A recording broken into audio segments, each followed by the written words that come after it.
Hello everybody, welcome back for another video. Hope you're all doing fantastic.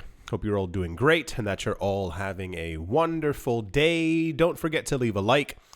Don't forget to follow me on Twitter. There are links in the description below. And without any further ado, let's jump right into it. We're kind of in it's not a loop. And I know that it's important, but it usually comes up quite often-er or more frequently within the cryptocurrency space. And it's the idea of, kind of everything. The system collapsing, things not working the way that it used to, the devaluation of money. And for some reason, the devaluation of the US dollar and US debt in particular have a stronghold on minds within the cryptocurrency space. This came out and this was also this was really popular news. I was actually quite surprised.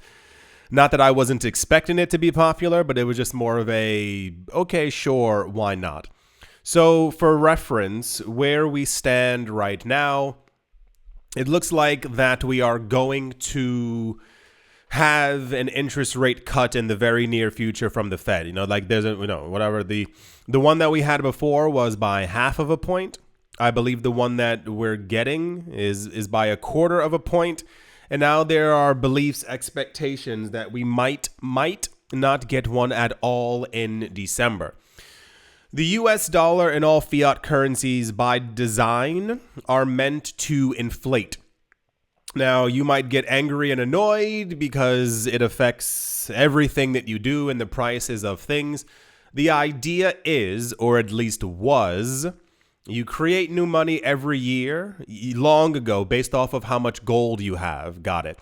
But the other portion is that if the population continues to increase, whether by people moving to a country or by people having kids, therefore the money supply, according to the laws of fiat physics, is that basically you would need to increase the money supply to basically keep up with the growth of the population.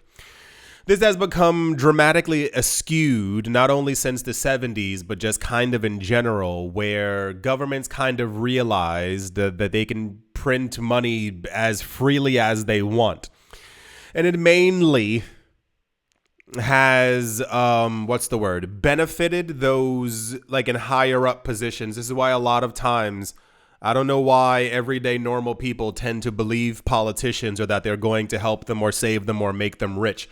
Policies are always put in place to help the people who are already rich, to help the people who are in power and who are trying to become richer. Because of all of these policies since 1971, we now find ourselves in it's not even a precarious position. It's more like, imagine stacking a baseball card. So you have one baseball card and you put 10 on top of it. Now imagine you put 90 more on top of it. You have 100 baseball cards stacked on top of each other. Pretty impressive. You can see the towers going up, but it doesn't look unstable. Imagine you put 500 more on top of that and you're like, oh my gosh, look how many I stacked. You take a photo, you take a video, you send it to all your friends. I can't believe I did this. You put 35,000 cards on top of each other. It's no longer impressive. It's where is that tower going to fall? You stack a couple other 100,000 million other cards on top of it. It's kind of gotten ridiculous at this point. Even the wind, a light breeze is going to knock this over. And that's kind of what's going on with money right now. The word's not candid, but I'll try and talk a little bit freely. A lot of times there's a lot of things that I want to say or have on my mind, and I usually kind of okay, whatever, it's not part of the topic, so I'll let it go. The issue that we mainly find ourselves in is that the system can't continue in this direction. I know everyone has their own ideas or their own mindset behind it, or there are probably people who don't even mind it in any capacity. This is a large portion of the reason why we've seen institutions getting into crypto. I've tried to explain before the idea of when you hear someone filing for bankruptcy, like as far as like, these people in movies and stuff like that, like, oh no, we're broke. Like real money doesn't, like real big money doesn't actually work that way.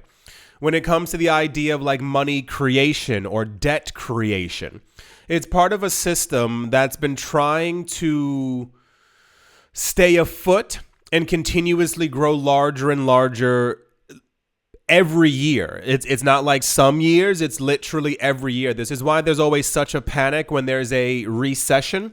A recession typically means that a government did not make as much money and did not grow as much as it did over the course of another 6-month or 1 year span. That's basically the idea of it. You would assume that it has to do with like job losses and people in the government going, no, we need to help people. They don't care about us in any capacity. I don't care what you say. It has to do with the idea of GDP, the gross domestic product, basically showing that last year we rose by 1.8%. Therefore, next year we need to do 1.8% and or 2.1. If we don't do that, we've shrunk as an economy and we're showing that we're not as rich and powerful as we previously were before. And this is where the idea of money printing comes in. You would usually see organically an increase in the GDP of a country. 3 million people were born. These new jobs were created for people who just turned 18. These people who just graduated university, they also need jobs as well. Like new jobs would be created organically. What we have now is a situation where everything revolves around the shareholders. It's always just about the rich and their money. It never, ever concerns us. So this is why a lot of times you've been hearing and you see on the news, and I'm certain you've been relatively perplexed as to why this company would be, firing 15,000 people. Why we see 30,000 layoffs from this company. It's to appease shareholders, and it's not even smaller shareholders, it's larger shareholders. Our company made 15 billion last year. We need to match those exact same numbers again, or people aren't going to be excited and we are going to lose market value. Our stock will fall and we will look bad as a company. So what do? You see that the projection says 14.8 billion. You go, okay, cool. If we fire 35,000 people multiplied by their salary per year, and we say that these people were going to work with us for at least another 5 years, future projections are now showing we basically made up the money that we needed to make before, even though we didn't make it from actually selling things, because people aren't spending as much money, which is also a problem to companies as well. Cool. They announced that they let it go 35,000 people. Shareholders get happy, the valuation goes up, the company makes it onto the news as if they've done something good, but they've let go tons of people. It's always the same loop, and the loop that we are once again now stuck in is no longer one of slow and steady growth. Companies don't want that anymore because they're extremely greedy. The idea, I remember I stated before, that when I was first learning about the stock market, the idea was that if you made around a good 4 or 5% return per year, you were doing pretty exceptional. With inflation around 1 to 2%, you're outpacing the stock market. If you happened at some point to make a return of 7 or 8%, like you've done extremely well. 7% year on year when inflation is 1 or 2%, buddy boy, you've done exceptionally well. Everyone's caught up in the idea of a 15% return, a 22% return. I want the stock that I get into to go up by 38%. The valuation of that company has to pump. Every company is more or less like this now. All of them. And the loop basically is, if you can't make it up with firing people, you have to make it up through some form of debt, where companies and governments take your money and they basically throw it into other markets, taking, betting with your money and basically trying to figure out how to like continuously increase it. We've gotten to the situation where it's not just if it was just affecting them, it wouldn't be as serious. But it's affecting the entire world right now. Nothing goes up forever. It is actually an impossibility.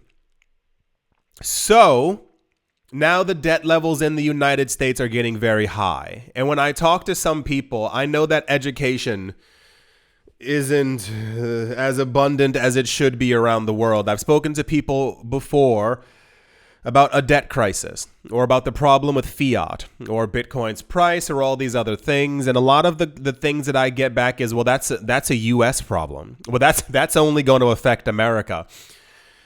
No, the problem is that America is basically America. They kind of control everything. If you think that America doesn't, you need to educate yourself on that. If the American system breaks, everything else collapses. Like, not like lightly trips and falls. Oh no, I got a boo-boo.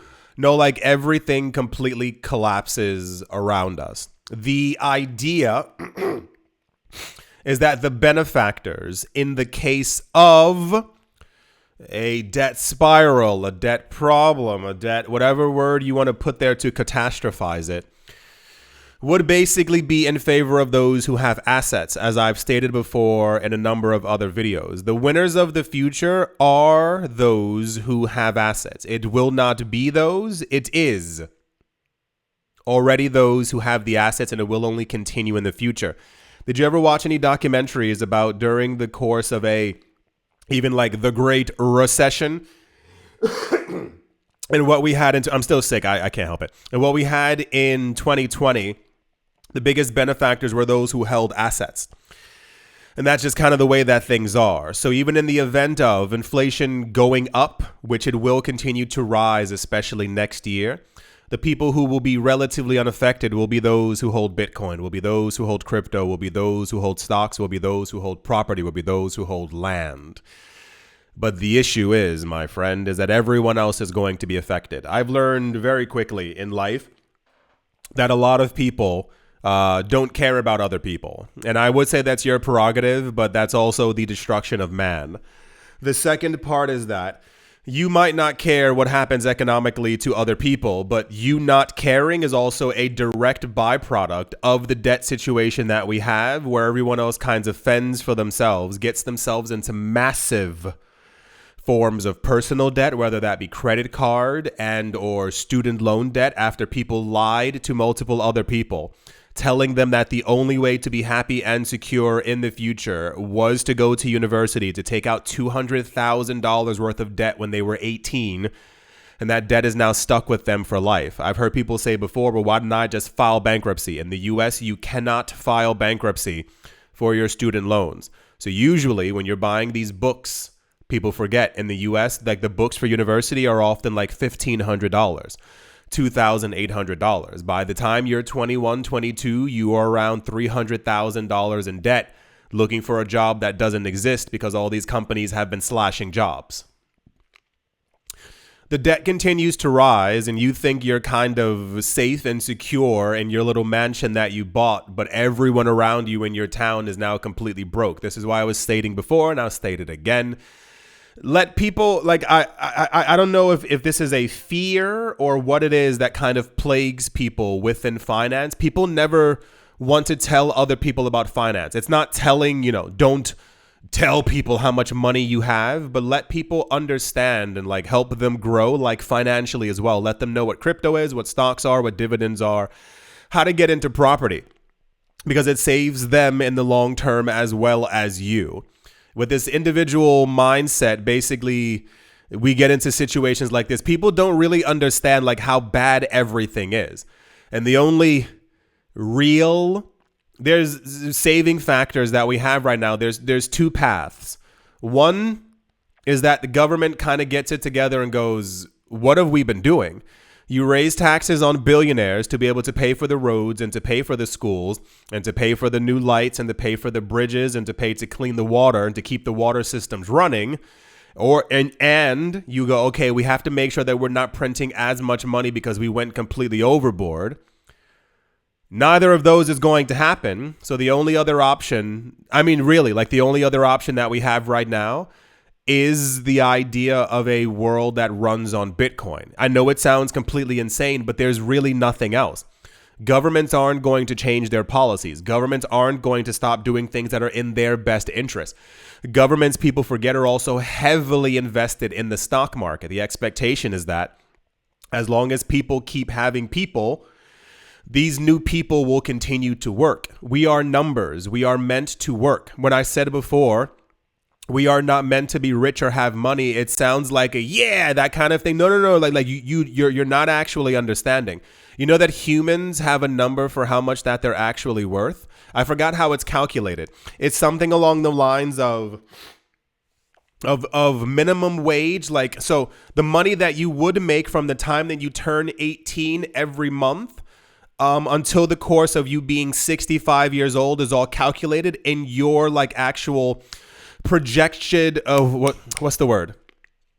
How much money you will make for the government over the course of your life and how much money you will provide to society over the course of that time. Like, there are actual calculations for it. I know it sounds completely dystopian. It's because it is. The idea is that for I forgot what exactly the number is. I think for every $1 you get in earnings, I think you're making a company $15 or $20 at the exact same time. Have you seen that thing on, you must have seen it, either on Instagram and or TikTok. There's a video of Jeff Bezos walking through an Amazon warehouse, and as he walks up to the different employees, it shows how much the employees are making in real time based on, and also how much money he's making in real time as well. The money that you make is a fragment. Like, you're not making exactly how much the company's making at that time. Like, you are making them a staggering amount of money. And it never ends up being enough because the next year their projections have to continuously be higher based off of the idea that money continues to inflate, and therefore they need to outpace inflation, and they'll do so by cutting jobs as well. So along the idea of interest rates dropping, once again, you would assume that interest rates dropping would have to do with people paying less on their credit cards or people getting a break when it comes to no. It has nothing to do with that. It has to do with the projected ideas of how much extra debt you are going to be willing to take out in the future. Everything revolves around us being ensnared or trapped in some sort of way. That's why and if I find this, I'll make sure to post it online as well. There was a video expose, I don't know what it is, where they were talking about, I won't name the companies for sake of whatever, but there were like 5 new companies that kind of popped up in 2019 and they went full blaze in 2020, where basically companies realized that everyone was kind of staying home or people were losing their jobs. So how do you as a company make money? You begin to basically allow people to pay part of their purchase small fragments at a time. When I was younger, once again, this was called layaway. But the idea is like now it's a payment system. Everything is a payment system. You want those shoes. You know you want them. You can't afford them even though you have 38 other pairs of shoes. Well, guess what? Give me $15.50 a month over the course of the next 2 years. And these companies have spoken openly about it. Like, the idea is that your mind tells you, well, I'm only paying $15.50 per month. You see something else is $12 per month. You see something else is $22 per month. You are meant to lose track of this. This is why you've seen before that there are a lot of people who still like to pay in cash. You think they're crazy. What they're doing it for is because they want to keep as much like track of their money. You are incentivized to pay for things digitally and online because you lose track of it. If you bought something on eBay, if you bought something online, if you bought something at this store and that store, your stack that you had of $500 for your spending, it's not there. You can't see it. So the idea is that these companies are basically trying to ensnare people for the rest of their lives. If you get used to the idea that every month I'm, just an extra 200, do 200 times 12. Now do that times 10 years. Now do that with you getting comfortable with the idea of you always being slightly in debt. The idea of owing your credit card company $30,000 is terrifying. But if you owe them $450 a month, it's far more palatable. But this also then ramps up the debt levels as well. All of this is tied together to keep us as consumers. We're not meant to be the creators of things. We are not meant to have our own companies. We are meant to consume from the things that these companies continuously give us and throw in our faces and tell us to buy and tell us what we need at any given time. The debt cycle is only going to get worse because people are told and incentivized to continuously get themselves into further levels of debt. This is basic. This is how the system works. And it goes even further, and it's more insidious when you hear that people are looking for jobs and you hear that people have 2 or 3 jobs. And you ask, why do you have 2 or 3 jobs? It's because the first job will only give me 39 hours as opposed to the 40 hours. It's because the job then doesn't have to spend as much money on you. You are then in turn forced to spend more money to... You see how it works? Like, the system is terrible. Like, the system is actually completely broken and corrupt in ways you couldn't begin to imagine.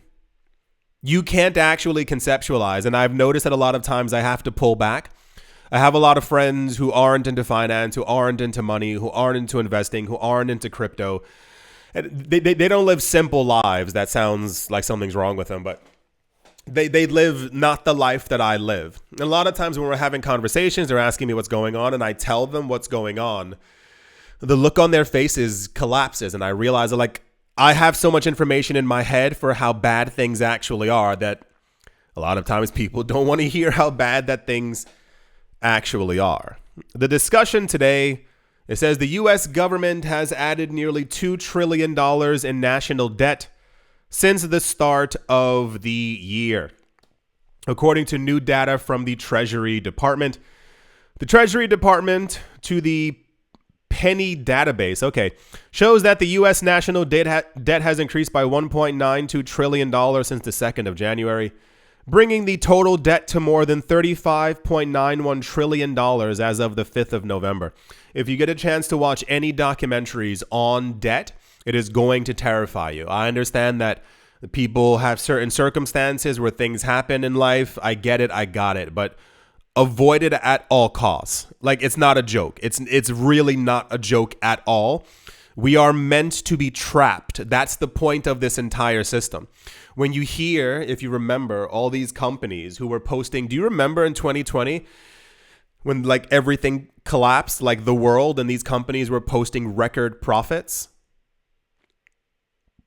It's all by design. It's literally just to make the rich richer.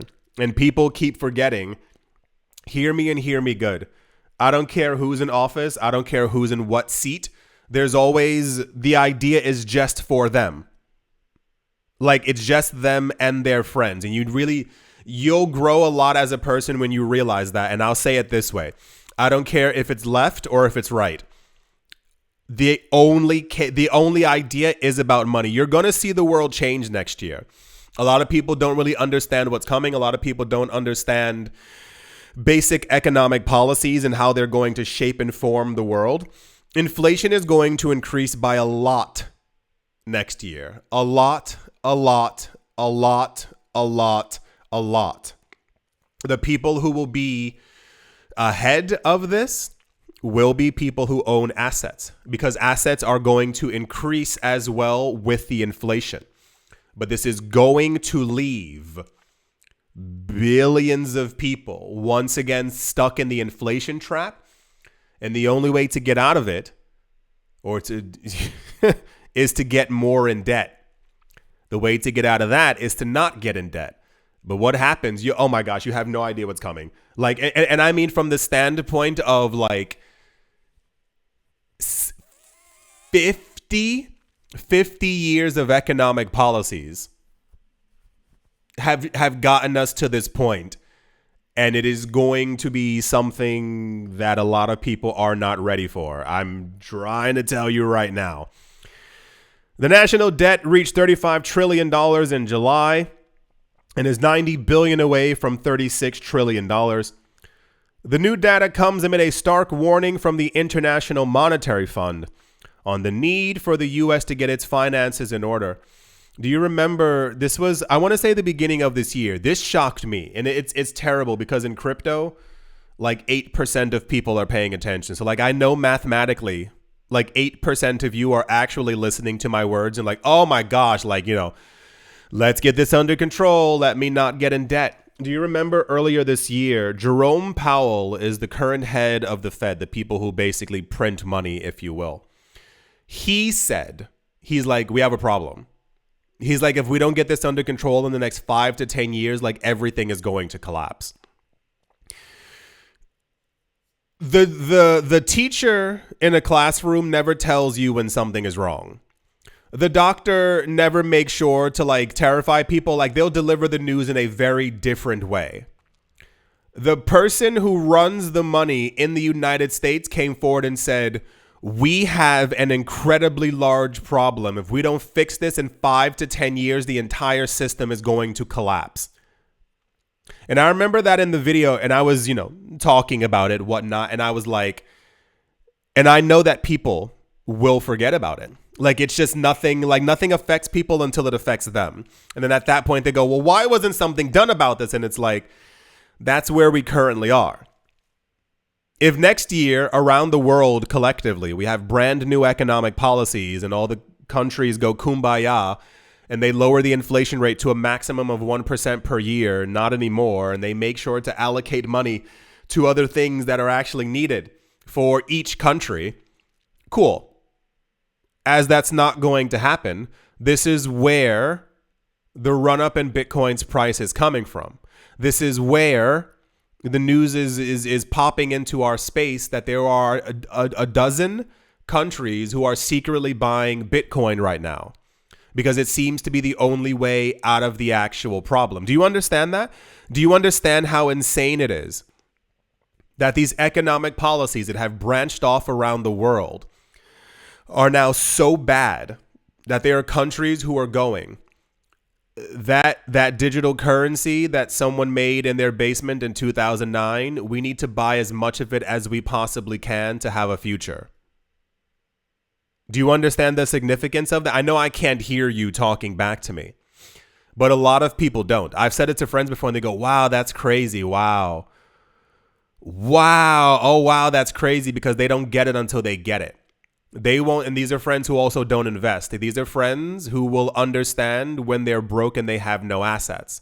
When they hear on TV that Bitcoin is $7.4 million, the anger will hit them because they will realize that they had all that time to accumulate, to buy, to invest, to do something. But it's only when people realize that they should have done something that it's basically too late. Do you see the significance of the ETFs going over 1 million Bitcoin over the course of a year? And I mean, even more so, if we can put it into perspective, if it took them 21 years to absorb the entirety of Bitcoin, that would be astronomically insane. If it took them 6 years to get 6 million Bitcoin, that would still be absolutely incredibly, massively, chaotically insane. People think it's just the ETFs who are accumulating. The level that we're seeing of people buying Bitcoin is staggeringly out of control. There will be none left. The only Bitcoin that's going to be left is from anyone who decides to sell. They're going to realize their folly in the future when that money has doubled over the course of a 1 to 2 year period. People will not relinquish their Bitcoin, especially as it's established as an actual reserve for countries. This means that in the next 20 years, the valuation of those coins being hoarded by those governments will have increased massively. If you hold on to your Bitcoin, your wealth increases massively. This is why I told you I'm not expecting people to actually begin selling or using their Bitcoin until it goes over $1 million. Of course, you may have a friend or a family member who's, salivating at 200K. But for the people who are looking to 2027, to 2031, to 2035, to 2042, they will be holding on to their coins. And this is the wealth transfer. The only way that we have out of this is either that every government shapes up, or even more so. Here's another one. I saw another person talking about this. There is a third way. If every government comes together and says that they're lowering each other's debt to zero, Because what happens now is a huge portion of the GDP, like the money that flows into each country, is coming from another country. So that country pays 600 million, that country pays 1.3 billion, that country, like yearly, year. If you tell everyone, hey, let's make it zero, that's another resource of funding or money that government doesn't have coming in. The logical idea is to let's slow down the economy over the course of 2 years. Let's make sure that everyone gets some kind of money. Everyone has their rent paid. Let's take care of the citizens. Let's make sure that we reset everything over the course of a 2-year period. Make debt everywhere zero. Don't add any more debt to the system. Have inflation be maximum 1 to 2% and protect the citizens. There'd be 2-year grace period, 2-year period where things would be incredibly rocky. And then after that, things will be a lot better. What are the odds of that happening? It's less than 0%. So we continue on this road. I think it's going to be something that it won't fundamentally change the world. I think it's going to... Everything that we know is basically kind of over. I don't mean to sound too dramatic or whatever. I know sometimes I have like a tone to me. But understand that debt is going to continue increasing. Got it. The secondary part is that inflation is going to continue there as well. Got it. The third part is that if the accumulation of Bitcoin by these countries and these companies continue, we are going to enter a world where only the people who hold crypto benefit. And I know you might be, proud and but there's also billions of people who are not part of this. And yeah, you've heard me say it before. I wish more people had crypto, wish more people had Bitcoin or were in the space. The worst part is I don't want these people to find out when it's like actually too late. I told you last thought. I had a friend, I was telling him years ago to buy Bitcoin. And he was like, it's 22,000. That's so expensive. I was like, buy a fragment, like just buy absolutely something. And he's one of the people who recently texted me to tell me how amazing the prices are. And I'm like, did you buy? Nope. Still didn't buy any. He's just sitting on the sidelines. But at some point when if 16, 17, 18, 22,000 is too expensive for a tenth, a fifth, 1% of a Bitcoin for you, what are you going to do when Bitcoin's at $1 million per coin? Yeah, the world is changing and has changed. The world has changed and is only going to get crazier. So buckle up. Because, yeah. Anyway, yeah, that's the debt news, I guess. Hope you've all enjoyed. Hope you all are having a great day. Morning, afternoon, evening, wherever you are, wherever you might be. Do hope it's absolutely fantastic. Continue taking care of yourself. Don't forget to have some tea in these cold times. Don't forget to drink water. People keep forgetting that. Take care of yourself, and I will most certainly be talking to you all soon. See you.